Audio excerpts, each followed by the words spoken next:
Good morning. This is John Richardson speaking with you from Toronto, Canada. Today is Sunday, January 28th, 2024.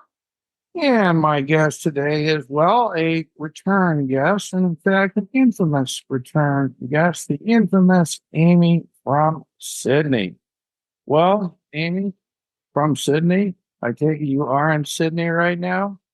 I am in Sydney right now, beautiful sunny Sydney. We've had a scorcher of a weekend and we're loving it. Oh, that's excellent. And you sound upbeat and happy. So I'm assuming that life is generally treating you pretty well.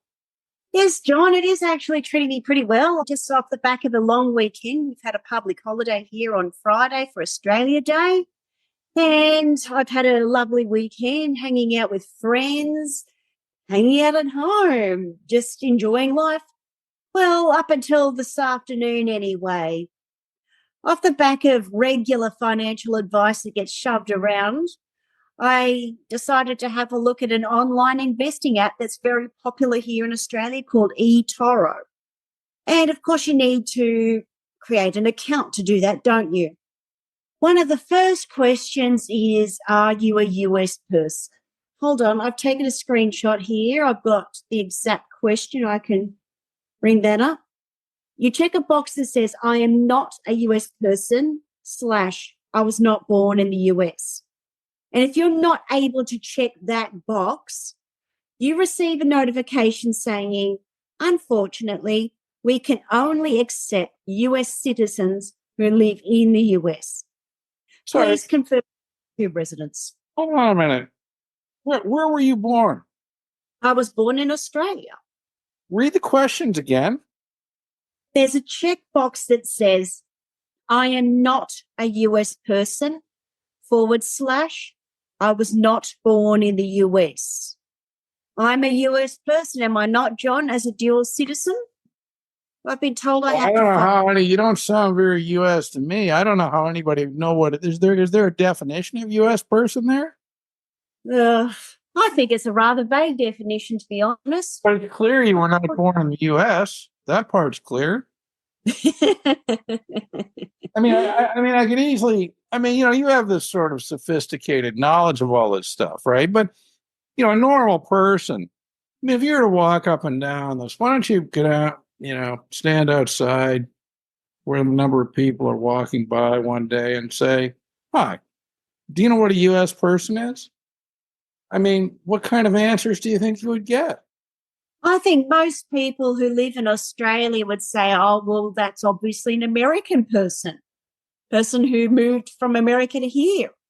It would not occur to the average Australian that a dual citizen who was born in Australia would count as a US person.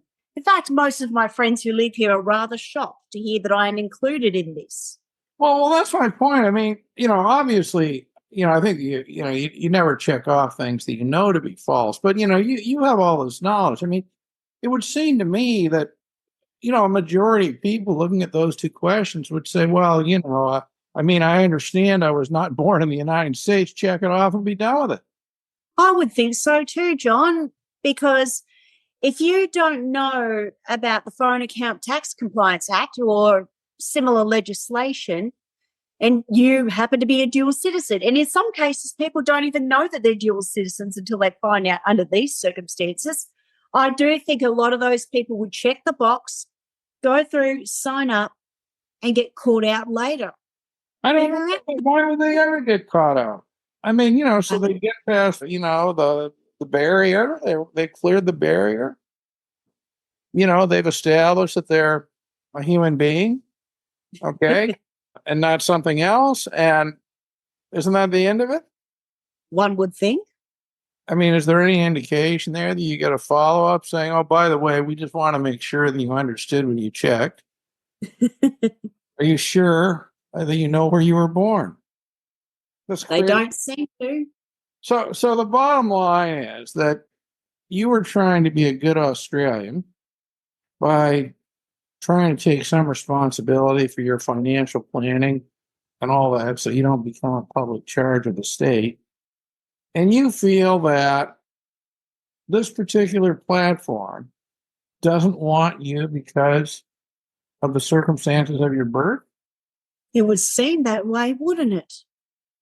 Well, I guess this is a first world problem, but it is a problem nevertheless.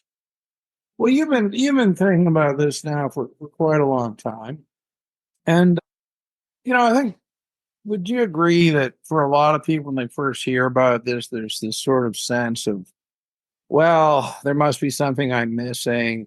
The more I learn about this, finally I'll learn that really I was mistaken and this is not a problem. Well, my first year of being involved in this was not that long ago. I remember being shocked, and I really did think that all I had to do was find the appropriate checkbox, find the appropriate legislation, and there would be some kind of a something that would put me out of this. Because there's no way somebody like me could ever be of interest to the IRS. Well, that may or may not be true. Okay. But isn't a better question why somebody like you should even be considered to be of interest to the IRS at all, given that you don't live in the United States? I mean, isn't that the more important question? I think so. So really, you're in a situation where it seems to me that you're really being hindered in taking responsibility for an important aspect of your life and an important aspect of life of all Australian citizens, right? Hope so. But yet nobody seems to be taking any interest in this as a problem, right? So let's start with the government of Australia. Australia, I believe, is a country that won't allow immigration from people who they believe are likely to be public charges. And this is the case, with many countries, right? Yes. But you are being certainly discriminated against, but in more practical terms, you are being significantly hindered from being able to do things that are encouraged and frankly required of all Australian residents. That is to take responsibility for yourself, right? Right. But yet, the Australian government hasn't given any indication about caring about this at all. Is that your impression? That is my take on it. In fact, I wrote to the Treasurer about 6 months ago, Jim Chalmers, and I did receive a reply from a staffer at his office. The gist of that reply was, we are aware that this is a problem. We're so sorry it's a problem. Take it up with the US government. All they have to do is not sign the FATCA IGA. That's all they had to do. And I would not have had the problem today. And they could tighten up the tax treaty while they're at it, because no Australian income or asset should be US taxable. And I say that's true all around the world. Well, it seems to me that there's also room for perhaps signing the FATCA IGA, but interpreting the FATCA IGA as not applying to Australian residents. The reason for this is interesting. I don't think this has been significantly explored. But the basis for the IGAs, they all start with these, recitals about how the U.S. and Australia have a tax treaty. This is sort of an extension of it. But the exchange of information provisions, or maybe not exchange, but the delivering of information to the United States about an Australian taxpayer, actually have a limitation that it's not in the public interest to do so. Right? So I wonder, clearly it's not in the public interest of Australia, for the government of Australia to agree to send information about its own residents to the United States, right? Right. I mean, there's a clear distinction between Australia sending information about a U.S. account that's owned by somebody who does not live in Australia, not a tax resident of Australia, and Australia sending information about its own residents to the United Yes. States. Those are very, very different things. Yeah, I see what you're saying, John. And I have heard that that was actually the basis of FATCA originally, was because homeland US citizens were using the international banking system for tax evasion purposes. Now, how many of them were actually doing that is anyone's guess, but I dare say not a whole lot. But they have entrapped the rest of us into this, not just the high net worth homelanders. Well, very, very clearly by defining the prey, if you will, right? The object of the hunt. All right. As anybody who's a U.S. citizen, I mean, even if we're looking at this from the perspective of U.S. residents, that is far, far broader, right, than whatever the subset is of tax abatement, which I suspect is very, very, very small. But then when we expand it to U.S. citizens living outside the United States, trying to live a normal life, it gets even more absurd. But then when we expand it further to people who never lived in the United States, right, were born outside the United States, or moved from the United States as children, I mean, the thing is absolutely beyond absurd. I would agree with that. Now, I know that you've had some meetings and things with various people on this topic. What is the response you get when you point that out to them? I don't think they understand what you're talking about, honestly. Oh. I, you know, and even thinking about this now for a lot longer than almost anybody in the U.S. would think about this at all.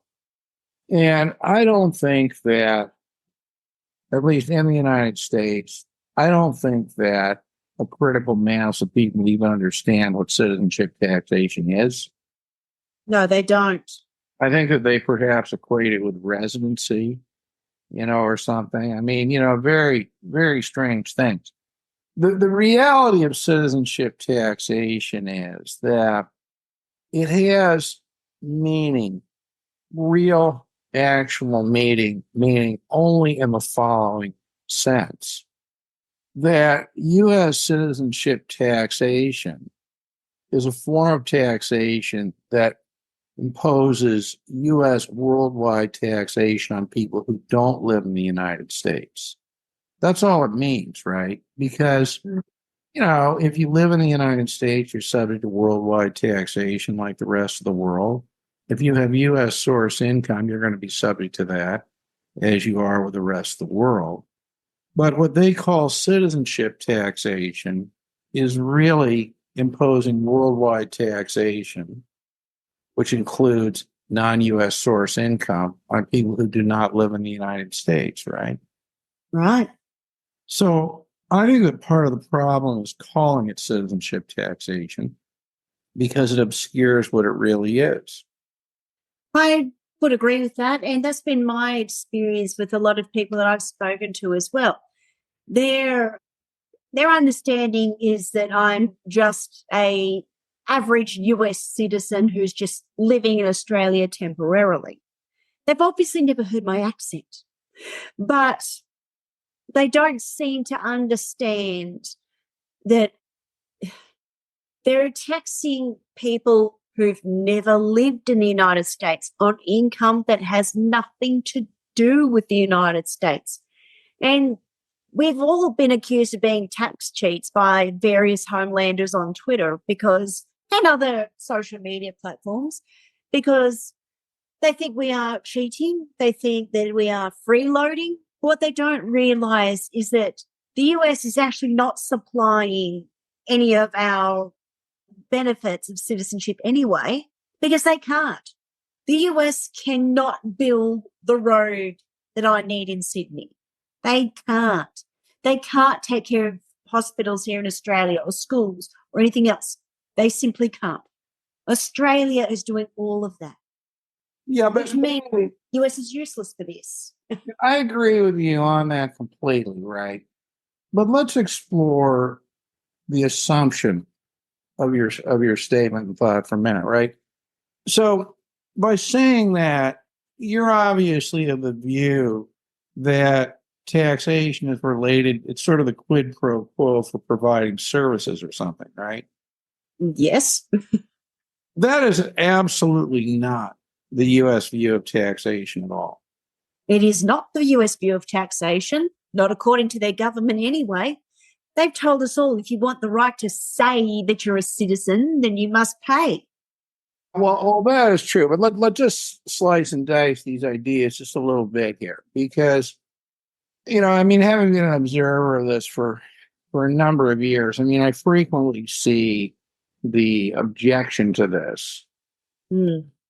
that the U.S. doesn't provide services or something, in exchange for this, and that may be true, but I wonder how relevant that objection really is, because the U.S. never claimed tax on the basis of providing services. The U.S. tax system is only for the purpose of raising money to do with what it wants. Very little obligation to provide any services at all. Well, I mean, what services do American citizens get from the U.S. anyway? I would hope that they're getting their roads. I'm not sure about hospitals. They're probably getting their schools. Well, but I'm not really those aren't funded by federal taxes, or, at least schools, right? I mean, this would be local stuff, right? I mean, perhaps, roads to some extent, perhaps. I mean, I'm not entirely sure on this, right? Perhaps they would argue the U.S. defense umbrella is what they get, Mm. right? But I mean, it's not like, you're a U.S. citizen and you go to the U.S. consulate in Australia. I mean, anything they do for you, they're going to charge you, right? That's right. Well, it's all fee-based stuff. So, it seems to me that I mean, not only does this have nothing to do with the provision of services, but they never claimed it did. So It's, why are we it's expected an to pay incident of anything? ownership. It's an incident of ownership. The more I look at this, the less I see this as being about taxation, and the more I see it as being about the meaning of citizenship. Well, it's like they're trying to present it as some kind of an exclusive club, really, isn't it? Like you pay all this money and you get the right to say that you're a member. Well, but the problem with that is that, as is frequently pointed out, usually by people in the tax compliance community, that most Americans abroad, although I think it's a declining number of most, don't owe any U.S. taxes anyway, right? So it's Right. really, I don't think, based on, you have to pay to be a member. I mean, wouldn't a poll tax make more sense? I mean, just require every U.S. citizen in the world to pay a fixed amount every year to the U.S.? Oh, they definitely make money that way. Wouldn't that make more sense? I mean, it would also be more honest, right? I mean, this has nothing to do Wouldn't with provision of services. it? It's nothing to do with what you actually have to pay, because many people don't pay the U.S. government. I mean, they pay their tax compliance people, etc. I mean, why not Yes. just make it, if that's what's going on, something really simple? You want to be a U.S. citizen, you got to pay $1,000 a year or something. I mean, wouldn't that be They'd more fun? certainly, but if they make it $1,000 a year, they'd certainly get their renouncing numbers up too, which is even higher in the initial outset. So they'd probably quite like that. Let's not suggest it to them. Well, no, but I mean, wouldn't this benefit the United States, right? Because, you know, honestly, would you, this may be a little bit strong, okay, but I don't see the United States as having a lot of interest in the well-being of its citizens. Not really. Okay. Not that any one country really does, but I think that in the case of the United States, I think it's somewhat less, right? I mean, so you say, well, to charge $1,000 a year, you get the renouncing numbers up. Well, wouldn't that be attractive to the United States because they could collect money on the renunciation fee? Yep. They'd be able to collect an exit tax. Yes. Which leads me to my next question for you. I mean, it's not I mean, the act of renunciation is easy, but the whole process and all the, the residual aspects of it, can be extremely complicated. And I'm wondering, what you would think of, perhaps some of the following proposals. If you look at the situation of dual citizens, right? Say dual Australian U.S. citizens. The problem of the problem is that, and I'd be interested in your view of this, is that dual, DUAL, Australian American citizenship, because the U.S. citizenship interferes with the ability to be a good Australian citizen, as you're pointing out in terms of financial planning and stuff like that, is really dual, DUEL citizenship, right? It's not dual citizenship, or the fact of dual citizenship turns into dual Yes. citizenship, right? Good one, John. That's a good one. Well, no, it's not intended to be a joke. I think it's just the simple fact of the matter here, right? But so, Right. I wonder when I'm looking at solutions to this problem, what about a country like Australia? I mean, we know that the United States is perfectly happy to collect money off renunciations, okay? In fact, wouldn't it make sense for the U.S. to simply raise the renunciation or, go in as a revenue offset provision, to fund another bill? Why don't we just raise the cost of renouncing U.S. citizenship, right? In other words, they recognize this as sort of, something, they realize that not being a U.S. citizen has value. So they're going to charge, right? Right. What if the Australian government were to go to the U.S. government and say, we'd like to buy our citizens from you that are DUEL, also U.S. citizens. We'd like to buy them back, sort of a buyback program, the Great Australian U.S. Citizen Buyback Program. What do you think about that? Well, we'd have to talk to the current Prime Minister, Anthony Albanese, aka Albo, and let's see what Albo has to say about it. But in my experiences, the Australian government can be somewhat cheapskates on these types of things too, so they may not be too much assistance. Well, but what if you were to promote it this way? You say, well, look, we realize that, this buyback thing, right, would be, we don't want this to come out of Australian public funds. So what if you were to extend a loan to U.S. citizens and they could sort of pay that back over a 10-year period or something? Because look, on a buyback, right, $2,350 a person, because a buyback gets rid of all we know how expensive renunciation is, how much it costs the U.S. government, to go in there for 5 minutes. This is tens of thousands of dollars that they're offering at a discount anyway. I'm sure that's, their point of view. I mean, what about, doing a buyback program at a discounted rate? Well, if the Australian government were willing to put out loans for this, might actually get some interest from the American citizens living here. Well, I'm trying to think of some practical solutions to this. So that's one, right? A government buyout program. And I really think that this would have an appeal to the United States. Because it, very much, I think, is consistent with their, view of what the human being is, sort of a chattel, to be bought and sold. Well, this is the history of America, isn't it? Okay. Well, it is. Of course it is. Absolutely. So we got that option. A second option, what do you think about this, right? We've got this delay in renunciations. What if, and there, as far as I can see, there's nothing in the Immigration and Nationality Act that would per se prohibit this, that you couldn't work around. What if the renunciation of U.S. citizenship the administration could be subcontracted to the government of Australia, and have group renunciations, things like that. Every second Thursday, the Australian government will be hosting a U.S. renunciation session. What would you think about something like that? Could be another good option. Well, I'm just trying, think of solutions to this problem, right? Yeah. Can you think of, what could you think of? This is a serious problem and it has to be dealt with, okay? Mhm. Another thing I just thought of. Actually, I never thought of this before. What is it? What if the United States were to move to residency-based taxation? Do you think would that solve the problem? That would actually take care of all the problems in one foul swoop, wouldn't it? You're kidding me. Why I know haven't it's you ever thought of revolutionary, that? isn't it? It's revolutionary. Like, it's only the United States and Eritrea who have this system, and the rest of the world somehow seems to function.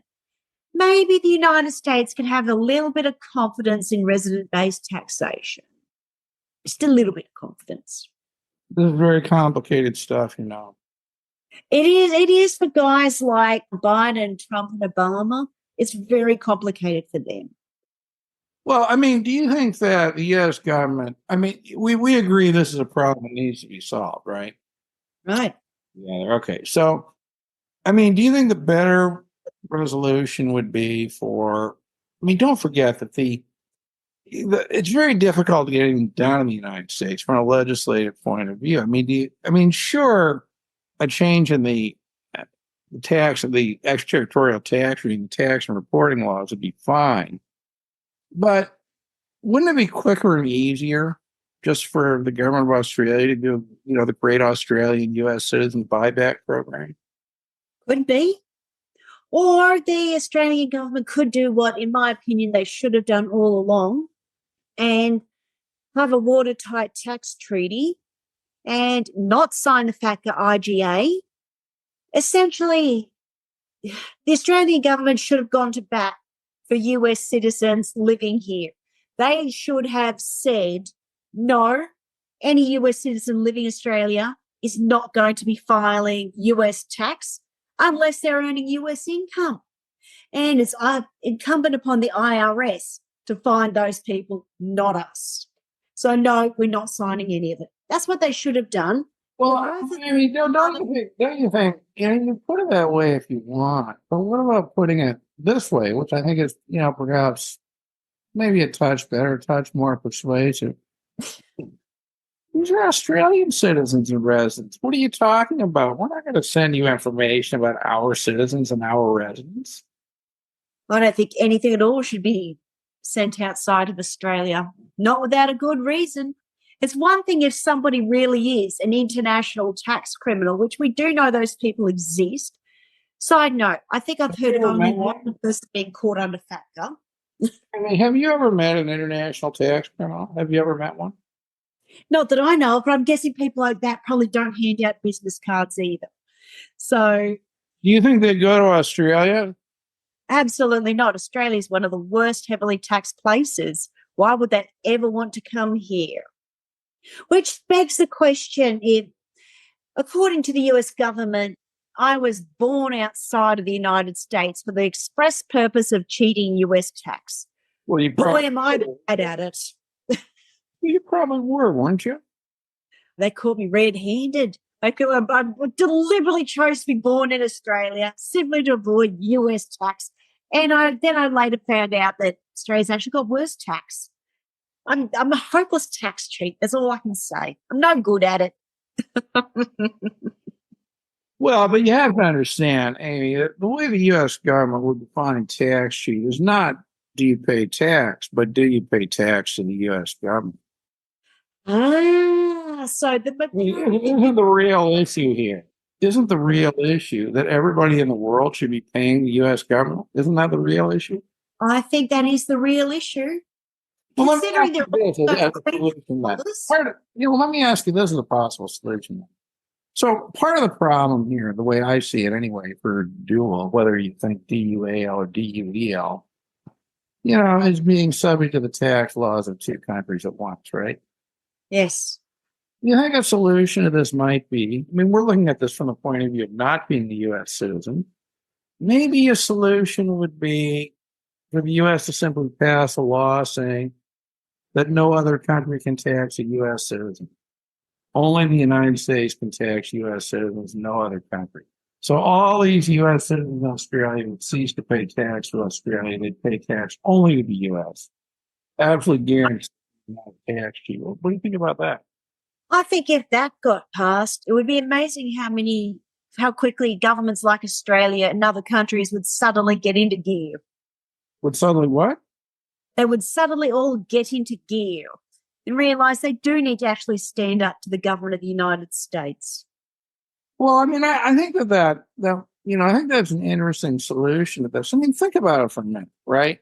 Why should, if citizenship is supposed to be the basis for taxation, right? If that is right, the condition, what it means to trigger tax residency is citizenship. I mean, why should? And because U.S. citizenship is the bestest citizenship in the world, why should any country but the United States be able to tax a U.S. citizen? I mean, doesn't that strike you as unjust? Totally. I'm sure Senator Warren would agree with every single word of that. Absolutely, right up her alley. Well, I mean, you may think that that's, sort of ridiculous. Do you think that's ridiculous? As somebody who is not an American politician, yes. Although I'm not joking, if you suggest that to Senator Warren, she'd probably be all over it. She'd love that. Well, you have to understand that that's the basis, though, for a very important part of the U.S.-France tax treaty.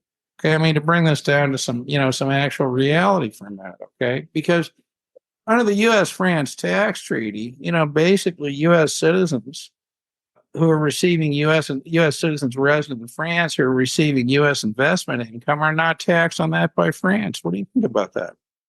Because they're U.S. citizens. Ugh.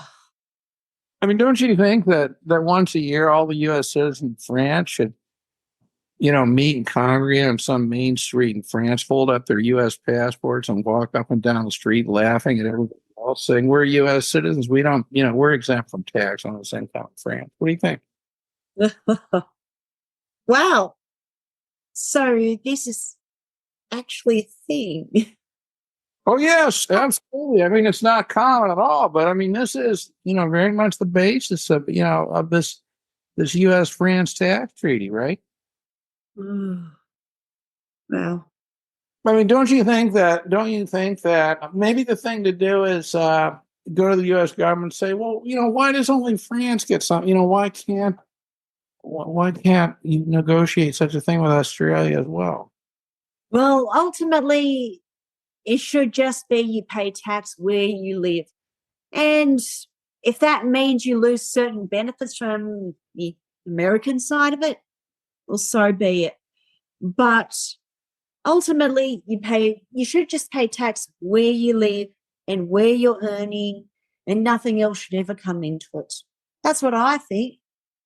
But that apparently is what most of the world thinks. But there's a presidential election this year. You heard about that coming up? oh yes, I actually attended a Zoom meeting with one of the candidates for the Democratic Party. The Democrats abroad organised a Zoom meeting with Dean Phillips, and I was very impressed with him, actually. In fact, I was impressed with that entire meeting. That was one of the first questions that Dean was asked. What does he think about this situation? And he was very forthright, and he said he thinks that resident-based taxation should be what's happening here. That's what he thinks. It should be that way. He doesn't think it's fair that we should be filing tax, paying tax on things that we never even earned in the United States. We earned it elsewhere. Now, you realize that is in complete and total opposition to the it views is of indeed. Democrats like Warren, Wyden, Schumer. What does somebody like Wyden or Schumer or Warren have to say about somebody like Dean? I mean, what I find even more interesting, though, John, is Democrats abroad have been chasing the abroad vote for longer than I've been involved in this fight, yet they keep pushing forward President Biden. President Biden has done nothing for us in the 4 years that he's been in power, well, almost 4 years. And prior to that, he was Obama's VP for 8 years or something. He was the whole 8 years, was he? I don't know. But Biden is no friend to US citizens abroad. Why should US citizens abroad vote for Joe Biden? I can think of no reason. Yet, here we have a candidate representing the Democratic Party who will, offer some kind of things that are aligned with what citizens abroad need. Wouldn't it make sense for that to be the candidate that is pushed towards citizens abroad? I would think so, but that's not been the case. I've actually been really shocked the Dean has not had a better pedestal. Because I'll say I'm not going to endorse Joe Biden. No way. Why should I? Well, I mean, why do you think that the Democrats abroad seriously takes the position that U.S. citizens should just vote for the Democrats without regard to anything else?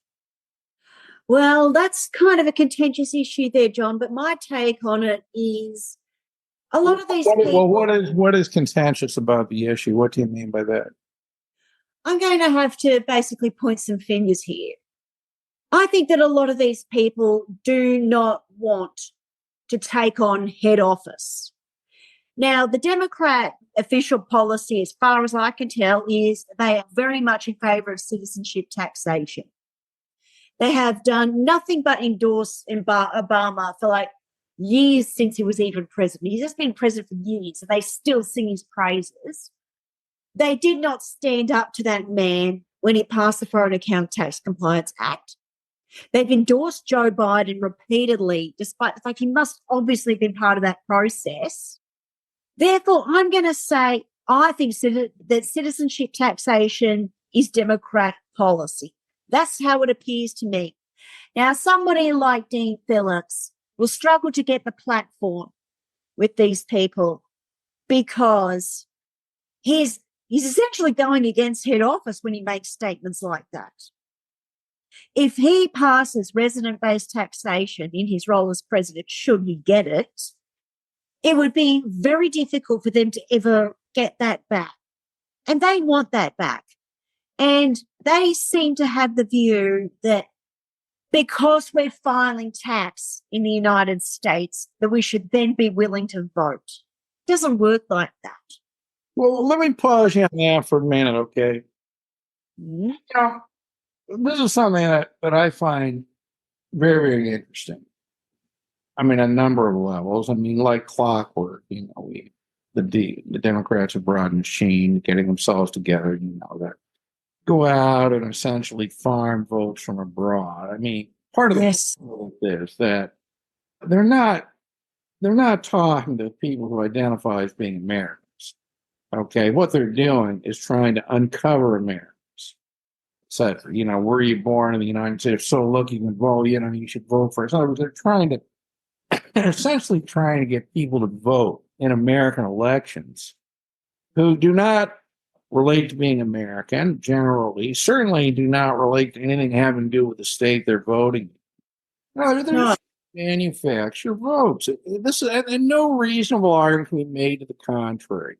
Democrats abroad is an organization that's going out in the world trying to identify and uncover people who might be U.S. citizens because of birth, and if so, to get them to vote for the Democrats, okay? Now, and now that's okay. That's okay or not okay, depending on your point of view. But what I think is important is to recognize that that's what's going on and then make your judgment, as to whether that's okay or not. Now, let's look at this from the point of view of, the Democrats were, oh my God, look, you wonderful Democrats abroad, you were responsible for the 2020 victory in Georgia and Arizona. So you've accomplished this. Now, let's look at this from the point of view of somebody in Georgia or Arizona who kind of lives there, right? Yes, and knows what the issues are. Wouldn't they see this as essentially foreign interference in a U.S. election? That's how I would see it. And I personally don't even want to vote in US elections for that exact reason. I have never lived there. I don't really understand that much about the voting system in America anyway. And I don't understand the issues that are a problem at the grassroots level. I don't understand what could go right or what could go wrong should I vote a certain way. All I know as essentially an outsider is this candidate's all right, don't really like that one. But it's no skin off my nose who the Americans vote for. I will never pay the price except when they start exporting it through things like citizenship, taxation, and the foreign accounts tax compliance. And interestingly, though, it is very, very, very clear that Democrats abroad does not want people voting on the basis of issues that do affect Americans abroad, like fact or citizenship taxation, right? That's right. For the simple issue. Ignoring all that, let's just tear. But let me ask you point blank. Do you think that Americans abroad should be allowed to vote in U.S. elections? No. I agree with you. Do you agree with my description of what Democrats abroad is doing? Yes. Oh. It's been my observation too. So what can we call with that? Why don't we call that the offshore vote? Yep. I mean, the offshore vote. 8 offshore accounts. How is the offshore vote sort of okay then? That's right. Go into Arizona and Georgia and say, the outcome of the last election was influenced by the offshore vote. Well, if a dual Australian citizen who never lived in Australia was voting in our elections, which, side note, I actually don't even know whether that's legal or not. But if they did and it influenced the outcome that I'm the one that has to live with, I would be furious. I think that's right. What is the...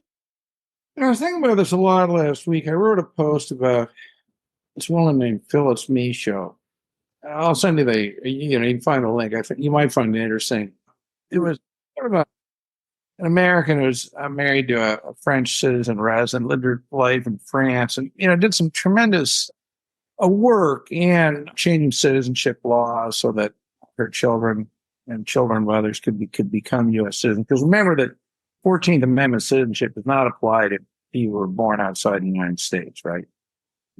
So, this is a problem. And also, interesting, there's a long description. Sorry, remind me, what is the 14th Amendment again? Well, it's everyone born or naturalized in the United States is a U.S. citizen. It's a constitutional right to U.S. citizenship. Okay. Right. But if you're born to a U.S. citizen abroad parent, you don't have that constitutional right. You have a statutory right in certain circumstances, right? Now a constitutional right. And up until 76, assuming that the history of this is correct, Americans abroad did not have the right to vote. By the way, I don't know if you're aware of this. Here, trivia question. Or right. Yes or no. Do American citizens have a constitutional right to vote in U.S. federal elections? I'm going to guess with yes, they do. Okay, you guessed wrong. Would you guess again? Well, there's only a 50% chance the other one, so I'm just going to have to say no. Exactly. They don't, right? And, because it's all, now I don't want to get into a food fight over this, but that is the truth, okay? I mean, there's some constitutions that prevent discrimination, but no American citizen has the right to vote anyway. And really? I had no idea. Well, as Margaret Thatcher used to say, America is that great citadel of freedom and democracy. What it is, okay, it's indicative of a constitution that's so old, right? I mean, it's completely out of touch with, anything at all that's going on in the world today. But anyway, so prior to, I think it was January 2nd, 1976, President Ford signs this bill into law, this thing into law. Essentially, they describe it as giving American citizens overseas the right to vote. I wouldn't call it that if you actually read it. I think it's a non-discrimination provision. They can't be discriminated against in whatever rights there may be to vote. But the point I'm making here is that at that time, the whole idea of who was an overseas American, these people really did have a connection to the United States. I mean, Phyllis Misha was, living out her lives in America and organizing American, clubs and, all this. I mean, these people really thought of themselves as Americans. I mean, I think that my personal view is that because of the issues I've raised, I don't think people should be able to vote in places they don't live. That's my view. Okay. Mine too. But I understand that, that's my view and there are reasons for disagreement. But it's reached the point of absurdity because, there are so many people who are U.S. citizens now because of changes in citizenship laws that the voting has become an absolute farce. And so you get, like in Canada, for example, this is absolutely hilarious, right? Democrats have brought us some little car they drive around, advertising voting on the side. I've seen the photos of that car. My word, that is hilarious. Well, you've seen them, have you? I've seen the photos. If I ever see it in Australia, I'm going to run and hide. Do not want. No, it's incredible. So what they're really doing is, they're really, essentially, the vote has now been weaponized, right? I would say that's a good description of it. The offshore vote. Yeah, well, they don't like offshore accounts, but they seem to like an offshore vote, don't they?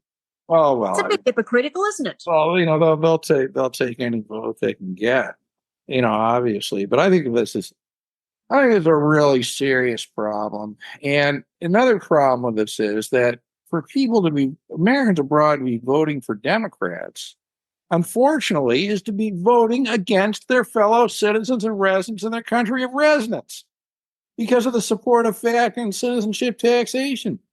That is true. However, I've been a little bit dismayed with the Republican Party on that front as well. Why didn't President Trump, go back on the Foreign Accounts Tax Compliance Act? He bagged out Obama on a lot of other things. Why didn't he go for that too? It's only fair.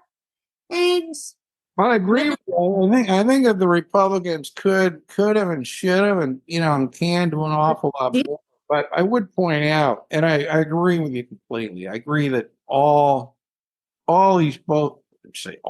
these parties, are complicit in this in some way or another. But the Republicans are not out trying to manufacture votes. that is a key difference there. But as a US citizen abroad looking to, live as normal life as possible in the country I was actually born in, I'm under pressure to vote. If I was to vote for my own best interests, should I vote for a Democrat or a Republican? I can see neither one of them. And this is where. What about a write-in vote? You register to vote and then you write it in something like, who would you like to vote for? How about Keith Redmond? I'd vote for Keith. He's good. Let's vote for Keith. Well, there you go. Maybe Keith Redmond should become the sort of the official candidate for president for Americans abroad. What do you think? He'd do a great job at it. Not sure he'd be too happy about it, but I think he'd be good at it. Well, I think the way I see this is how to make effective use of your vote. Now, the one extreme we have not voting, and I agree that that's probably not optimal. Well, okay, let me put it this way. The one extreme we have not registering at all, right, or whatever you have to do. But it's possible to register. People will know you've registered, I think, probably. Once you've registered, you've identified yourself as a potential voter. So if you've registered, what's the best way to use the vote to try to get the results you want? Okay. And, the point you make is that, well, either way, it's not likely to be helpful to vote for the Democrats or for the Republicans. But maybe you communicate a message by voting for a write-in candidate. Maybe. I don't know. But I have the impression, okay, that from the point of view of a lot of people, that there's sort of citizenship taxation is justified because Americans abroad have a right to vote, right? Do you see that from time to time, or some Yeah. And I think that that's one of the reasons why some individuals are reluctant to get rid of citizenship taxation. They prefer to amend it because if we can be taxed on something or at least have a filing obligation, then they can justify giving us the right to vote, which then increases the probability that we would vote for whatever is on their agenda. So I think we're basically just we're a tool to be used by these people. We are not voters that they appreciate. We are tools that they are using. they're using and abusing you. Yep, pretty much. And this is evident by the fact that so few of them really bothered to listen. Like, I was very impressed that night with the Dean Phillips. Well, it was night time for me. It was about 2 a.m. I was on holidays at the time, in my defense. I was not staying up while being at work the next day. But I was impressed with how that was run. The question was at the front of the meeting. It was tackled head on. He didn't shy away from it. But you think back to 2022 when they had that general meeting, that was when I signed up as Dems Abroad because I wanted to join that meeting because they were going to vote on whether to go for FATCA amendment or FATCA repeal. And I spoke then to the Australian candidate or member really for Dems Abroad, and he said he was going to vote for FATCA repeal. So I came to that meeting with the intention of offering support there, in any way available. But importantly, I wanted to hear Americans abroad voting that down, even if it was symbolic. But the vote never happened. It never even happened. So that shows the lack of respect for the issues faced by voters abroad. And yet they want us to vote for them anyway when they literally slap us in the face like that day. Nobody's forgotten that. Oh, I think everybody's forgotten it, actually. It makes me wonder, and I think we should probably close in a minute. It's been a great talk, but it's been over an hour now. But do you secretly, I'm beginning to wonder, do you think that secretly Americans abroad love citizenship taxation because from their point of view, they feel that it validates the value of their U.S. citizenship? Citizens of other countries in the world aren't even worth taxing. They're so worthless. What do you think? It's entirely possible that there are some people who are like that. But honestly, I think a lot of these people who refuse to stand up against it, either afraid of repercussions or the ones who've actually got the platform but refuse to use the platform, those people are the ones I'm the most frustrated with because, like as I said, probably for the 10th time in the past hour, they want our vote, but they don't want to change the policies that are harming us. Okay. I just don't get the habit. Well put. Well put. Repeat that. They want our vote, but they don't want to change the policies that harm us. So do you think you think it's a good idea to vote for them then? In other words, if that's true, isn't a vote for them a vote against yourself? That's exactly what I have said to so many people. Now, we get all these different ones saying to us on social media, various comments such as, but America's got a lot of messes and problems at the moment. Can't you put your own issue aside and vote in favour of that? No, the answer is no. Because there will always be problems in the world. There will always be things happening. At what point does our thing ever get to the front? Never. Never. We will not unless they know you're going to vote for them anyway. That's right. It is a big problem. I'm sorry, but no, I will not endorse Joe Biden with this attitude towards us that he seems to have, nor will I endorse Donald Trump with his attitude towards us that he seems to have. Yet here I am being told by the powers that be that I must vote from abroad because it's a vote wasted unless I do. I'm not voting for anybody who's going to harm me. I'd rather waste the vote than do that. Would you do a write-in vote? I know, maybe. That's a dumb question. That's where you write somebody's name on the piece of paper and send it in, just any old name. I don't know, something like that. Maybe I should vote for Eric Cartman. Maybe I should vote for Homer Simpson, Marge Simpson. You know, it's been a great discussion today. We haven't talked for quite a while, so really appreciate this opportunity to catch up. I think there ought to be a TV show, Keeping Up with Amy from Sydney or something.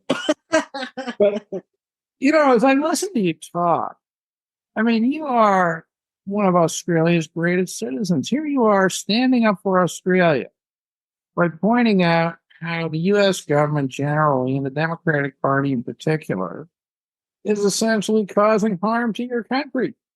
Yes. Amy, you are a national treasure. You are a national treasure. Thank you, John. If I had my good Australian flag in the next room, if I had it on the way, you could get right now. I have to ask you one more question before we sign off for today. Usually on our podcast, you either are or have been drinking wine. Have you had any wine today? Oh, no, I haven't. So I guess I'm off my game. No. Either way, it's all great, but I'm suggesting that maybe you should go out and get some wine. Maybe I should have a wine. All right. Any closing comments, thoughts? Just thank you for taking the time and for meeting me at such short notice. It was a bit impromptu, but I think it's been very good. Thank you, John. It's been a lot of fun, and it's funny. It took me like 3 or 4 podcasts to see you for who you really are. You are Australia's national treasure. I think there's no doubt about it. You're Canada's national treasure. Thank All you. right. Any final thoughts? Anything you want to say before we should do one of the more? I think we should. I think we should actually have a pod. There should be a podcast, Keeping Up with Amy from Sydney. That would be funny. Absolutely. All right. Anything more for today, or shall we sign off for now? Sign off for now. Take care, everyone. Thank you very much. And once again, I am catching up today with the infamous Amy from Sydney, Australia's national treasure. Thank you.